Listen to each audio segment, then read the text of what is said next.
Le passage d'aujourd'hui est Marc 8, versets 35 à 38. Lisons ensemble. Car celui qui voudra sauver sa vie la perdra, mais celui qui perdra sa vie à cause de moi et de la bonne nouvelle la sauvera. Et que sert-il à un homme de gagner tout le monde s'il perd son âme? Que donnerait un homme en échange de son âme? Car quiconque aura honte de moi et de mes paroles au milieu de cette génération adultère et pécheresse, le Fils de l'homme aura aussi honte de lui, quand il viendra dans la gloire de son Père, avec les saints anges. Amen. Le passage d'aujourd'hui commence au verset 35, mais en réalité, le sens devient plus clair si nous le lisons à partir du verset 34. Nous allons donc regarder ensemble le verset 34 et le lire à voix haute.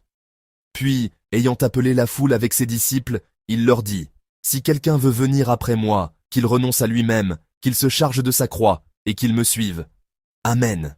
Jésus dit, « Si quelqu'un veut venir après moi, qu'il renonce à lui-même, qu'il se charge de sa croix, et qu'il me suive. » Cette parole est étroitement liée à l'expression qui suit, celle de « celui qui perdra sa vie ».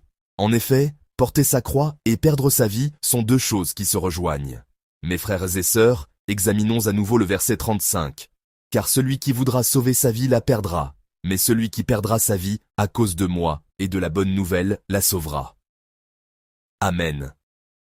Beaucoup de gens disent qu'il faut tout risquer pour pouvoir vivre. Cependant, la parole de Jésus ne parle pas d'une détermination humaine, mais d'un dévouement pour l'Évangile et d'un appel à la vie éternelle. Dans le monde aussi, on parle de sacrifice et de détermination.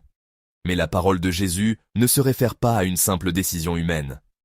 Jésus parle au-delà de la vie physique, de la vraie vie et du salut éternel. Ainsi, dans le verset 35, Jésus nous enseigne en faisant une distinction claire entre la vie physique et la vie qui sera sauvée. Si nous risquons notre vie physique, avec la détermination de mourir pour Jésus et pour l'Évangile, Jésus nous dit qu'en réponse, il nous donnera non seulement la vie physique, mais la vie de l'esprit et du corps, c'est-à-dire la vie éternelle. Ce n'est donc pas simplement une action visant à obtenir la vie physique.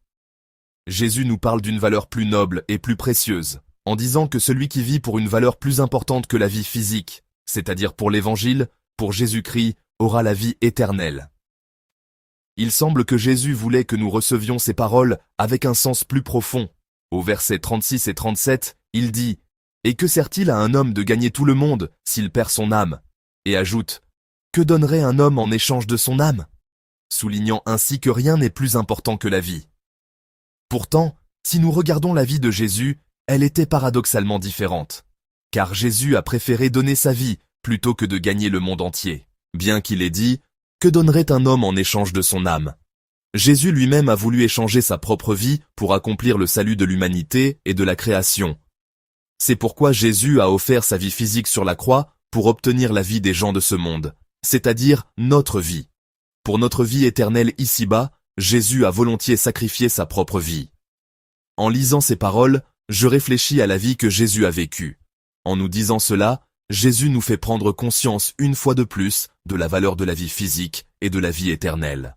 En ce sens, les versets 35 à 37 nous disent « Qu'y a-t-il de plus important pour un homme que sa vie? Moi, j'ai donné ma vie pour vous. C'est pourquoi je vous ai permis d'obtenir la vie éternelle. » Et en même temps, Jésus nous demande de vivre la même vie que lui. Qu'est-ce que cela signifie? Il nous dit de donner notre vie physique pour Jésus, pour l'Évangile, et de vivre ainsi la vie éternelle, de l'obtenir. Parfois, cela peut concerner notre propre vie éternelle, mais il semble que Jésus, en disant cela à ses disciples, leur demandait de pratiquer le fait de vouloir mourir les uns pour les autres, afin qu'ils puissent obtenir la vie éternelle les uns pour les autres.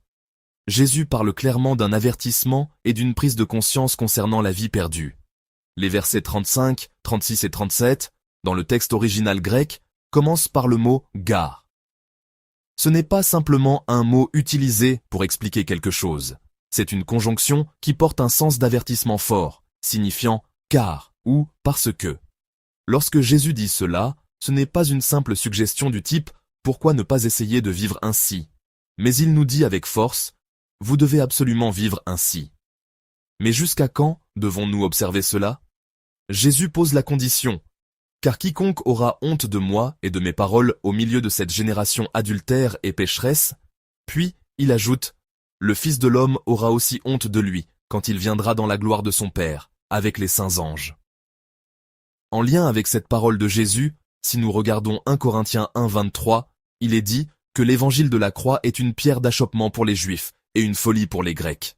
Cette génération adultère et pécheresse, c'est une génération où d'innombrables personnes sur cette terre considèrent l'évangile de Jésus-Christ comme une pierre d'achoppement ou une folie.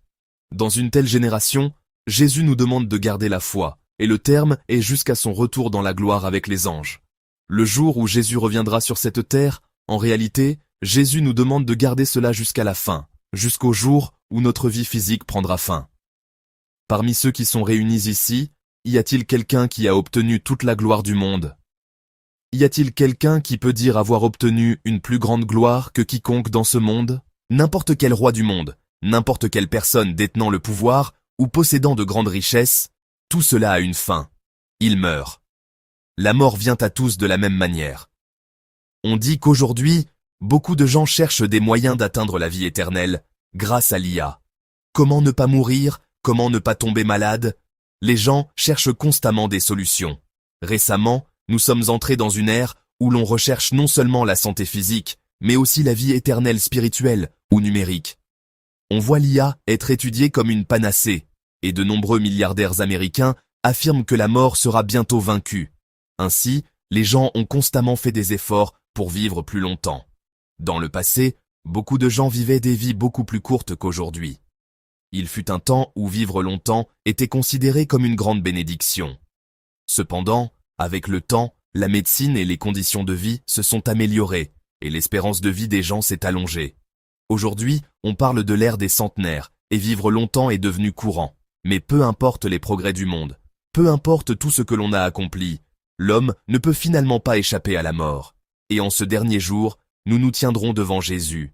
À ce moment-là, comment Jésus nous accueillera-t-il? Si nous avons vécu dans le monde en ayant honte de Jésus, le Seigneur a dit qu'il aura aussi honte de nous. Mais si nous avons proclamé fièrement le nom de Jésus et vécu dans la foi jusqu'à la fin, le Seigneur nous accueillera avec joie. Pourtant, aujourd'hui, même de nombreux chrétiens sont parfois prudents lorsqu'il s'agit de manifester leur foi. Le regard des autres est pesant, et par peur d'être critiqués, ils hésitent à parler de Jésus. Certaines personnes, voyant d'autres exprimer ouvertement leur foi, sont d'accord dans leur cœur, mais prennent leur distance en apparence. Ils se fixent une limite en pensant « Je crois, mais je n'irai pas jusque-là ». Cependant, Jésus dit clairement « Quiconque aura honte de moi et de mes paroles, le Fils de l'homme aura aussi honte de lui. » Nous ne sommes pas des êtres qui vivent devant les hommes, mais des gens qui vivent devant Dieu. Par conséquent, quelles que soient les circonstances, nous devons vivre dans la foi jusqu'à la fin, sans avoir honte de Jésus. Chaque choix quotidien témoignera de notre foi. Si nous prêtons attention au verset 34, il commence ainsi. Puis, ayant appelé la foule avec ses disciples, il leur dit. Jésus n'a pas dit cela seulement à ses disciples, mais il a appelé la foule pour le dire. C'est pourquoi il est dit, si quelqu'un, au verset 34, et celui qui, au verset 35. Ce n'est pas une parole adressée uniquement à quelqu'un de très pieux, ou à ceux qui se sont engagés à vivre pour le Seigneur, comme un pasteur ou un évangéliste. Jésus s'adresse de la même manière à la foule, à celui qui passait par là et écoutait ses paroles. Vous savez bien que l'un des thèmes importants de l'évangile de Marc est le discipulat.